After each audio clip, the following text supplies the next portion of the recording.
महाराज भगवान भागे जाकर के प्रभु जब चीर को बढ़ा रहे हैं, साड़ी को बढ़ाया,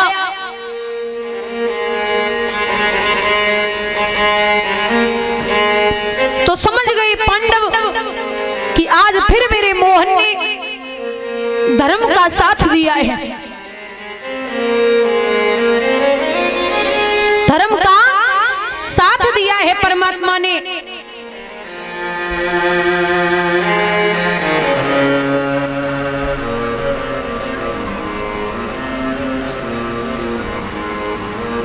भगवान जानते थे कि हमारे धर्म राज कभी भी गलत नहीं कर सकते और ना गलत करने की युक्ति बना सकते हैं।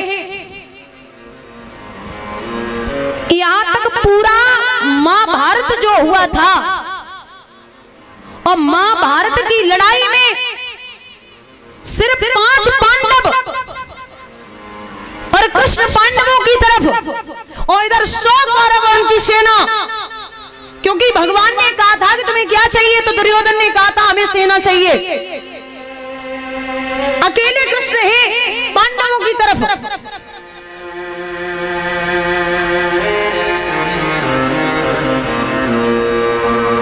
जो भगवान के प्रिय पांडव, उनकी मां जो है जिनका नाम है कुंती,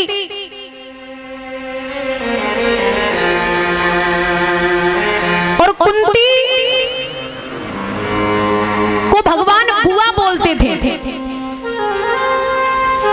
बुआ भगवान कुंती को क्यों बोलते थे? जो ये कुंती है, ये शूरसेन की बिटिया है। कुंती राजा शूरसेन की बिटिया है और शूरसेन के पुत्र हैं वसुदेव, और वसुदेव के बेटा है कृष्ण। तो वसुदेव की बहन हुई कुंती, जिनका नाम था पहले प्रथा। कुंती का नाम था पहले प्रथा, जो शूरसेन की बिटिया है। और प्रथा को यही जो मुरैना पड़ता है, मुरैना के राजा थे कुंतभोज।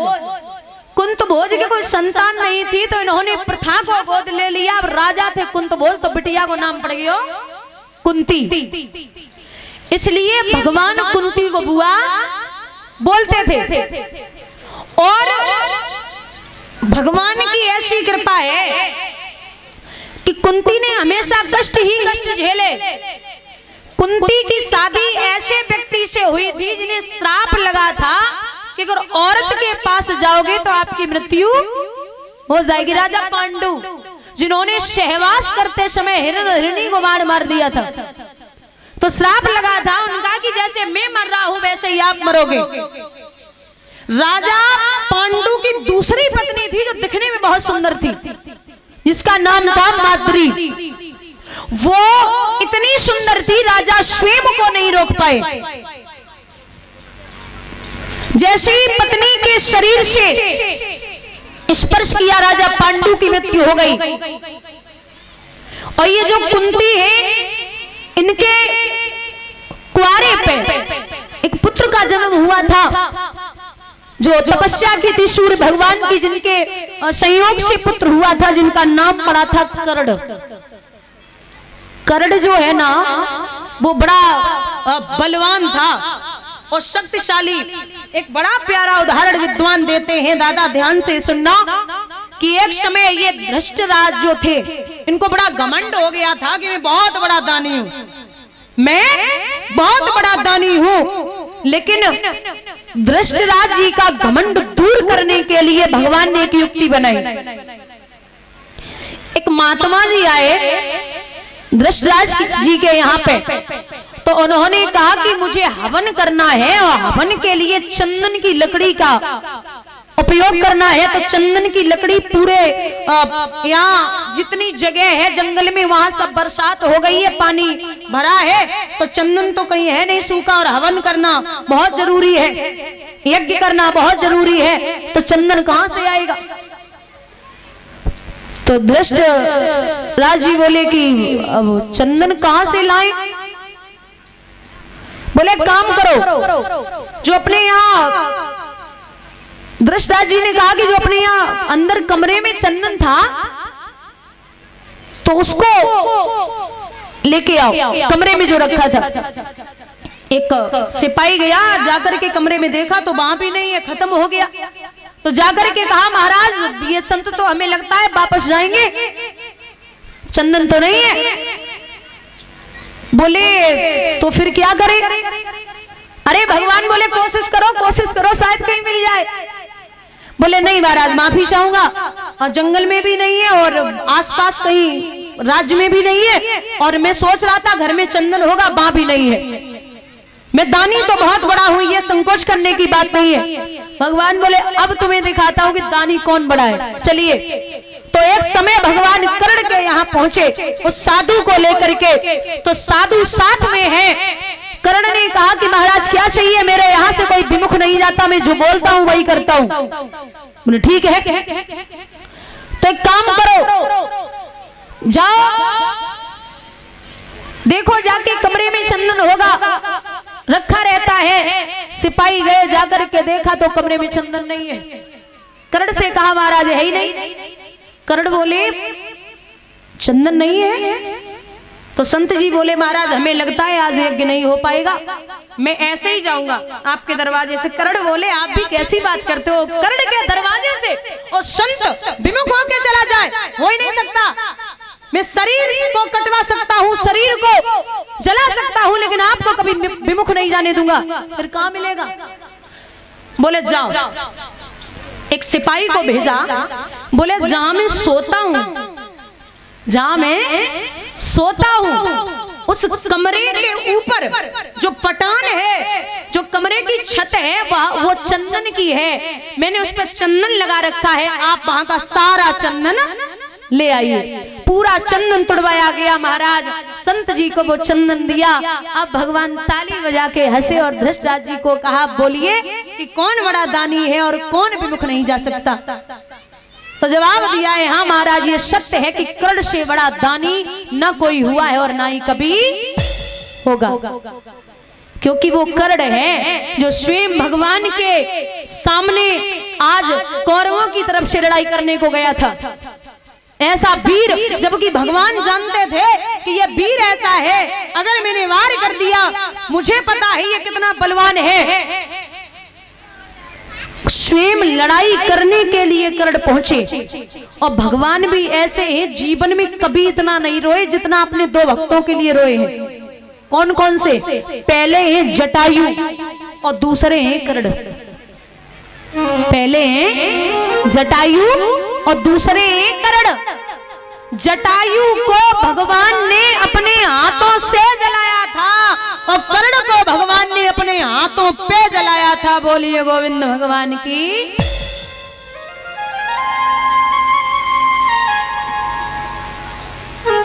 स्वयं का वीर भगवान के प्रति लड़ने के लिए गया था। भगवान ने अपनी बुआ से कहा था कि जाओ कर्ण के पास में जो 5 बाण हैं वो आप ले आना, फिर मैं देखूंगा कि ये कैसे लड़ाई करेगा। और मैं अपने अर्जुन को कभी भी मरता हुआ नहीं देख सकता। मुझे पता है कि अगर अर्जुन मर गया ना तो मैं फिर भक्त वत्सल नहीं कहलाऊंगा। आप कुछ भी करो, बाणों को ले आओ जो परशुराम ने दिए हैं। और वो बाण महाराज परशुराम जी ने तब दिए थे जब ये कर्ण परशुराम जी के यहाँ पर छुप कर के विद्या अध्ययन कर रहा था। ये जो परशुराम जी हैं इनके पहले शिष्य पितामह भीष्म जी हैं। जो भीष्म हैं ये परशुराम जी के ही शिष्य हैं। भीष्म ने प्रतिज्ञा की थी शादी की, शादी नहीं करूंगा, लेकिन महाराज यहाँ गुरुदेव से शान लगी है। गुरुदेव बोले या तो विवाह कर लो या फिर हमसे युद्ध करो। तो परशुराम जी से भीष्म जी कहने लगे कि मैं युद्ध करने के लिए तैयार हूं, मैं युद्ध कर लूंगा।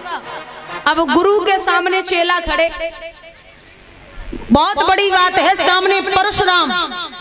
हमारी पृथ्वी पर 5 ऐसे संत हुए हैं जो बहुत क्रोधी थे, बहुत ज्यादा क्रोधी, जिनके क्रोध की कोई सीमा नहीं है। पहले भृगु महाराज, पहले भृगु महाराज जिन्होंने भगवान विष्णु की छाती में लात मारी थी, और दूसरे हैं विश्वामित्र जी, तीसरे हैं अगस्त महाराज जी जिन्होंने समुद्र को अंजलि में पी लिया, और दुर्वासा ऋषि चौथे, 5वें है परशुराम जी। बोलिए गोविंद भगवान की। भैया कहते हैं कि एक समय ये पहले शिष्य हैं परशुराम जी के पितामह भीष्म जी। तो गुरु और चेले में जब युद्ध हुआ तो चेले ने गुरु को रणभूमि में परास्त कर दिया, हरा दिया। अब यही परशुराम जी ने प्रतिज्ञा की थी कि चाहे कुछ भी हो जाए, मैं क्षत्रियों को कभी जीवन में विद्या अध्ययन नहीं कराऊंगा। ये कर्ण छुपकर के विद्या अध्ययन कर रहे थे। तो एक दिन की बात है, बैठे हुए थे परशुराम जी, कर्ण भी बैठा हुआ था। अचानक परशुराम जी को नींद आ गई। तो नींद में परशुराम जी ने अपने सिर को कर्ण की जंघा पर रख लिया, सो गए। जैसे ही सोए तो एक भमरा आया, भमरे ने कर्ण की जंघा को काट लिया। अब कर्ण विचार करने लगा कि मैंने अगर जंघा को हिलाया और या मुंह से कुछ शब्द निकाला तो गुरुजी की नींद खुल जाएगी, और ये तो फिर पाप होगा अगर गुरु की नींद खुल गई। तो ना ही तो वो शिष्य जंघा को हिला रहा है और ना ही मुख से शब्द निकाल रहा है, चाहे जान चली जाए लेकिन मैं गुरुजी की नींद को नहीं खोल सकता। काफी समय बीता, समय बीतने लगा, रक्त बह रहा है, दर्द बढ़ रहा है, चेहरा लाल हो गया। नेत्र खुले हैं जब परशुराम जी के, तो चेहरा लाल देखा। बोले क्या हुआ कर्ण? बोले महाराज भमरे ने काट लिया। अरे मुझे जगा देते, इतना दर्द सहन कर लिया। नहीं महाराज, आपकी नींद टूट जाती, ये ठीक नहीं था।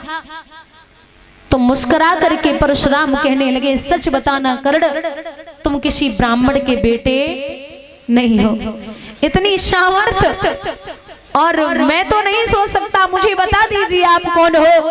तो जवाब दिया, महाराज मैं कुंती का बेटा, मैं सूर्यपुत्र कर्ण हूं। वरदान दिया है, जाओ ये 5 बाण ले जाइए, इन्हीं बाणों से आप विजय प्राप्त करेंगे, कहीं भी युद्ध कर लेना। वही 5 बाण मैया कुंती कर्ण के पास में लेने के लिए पहुंची।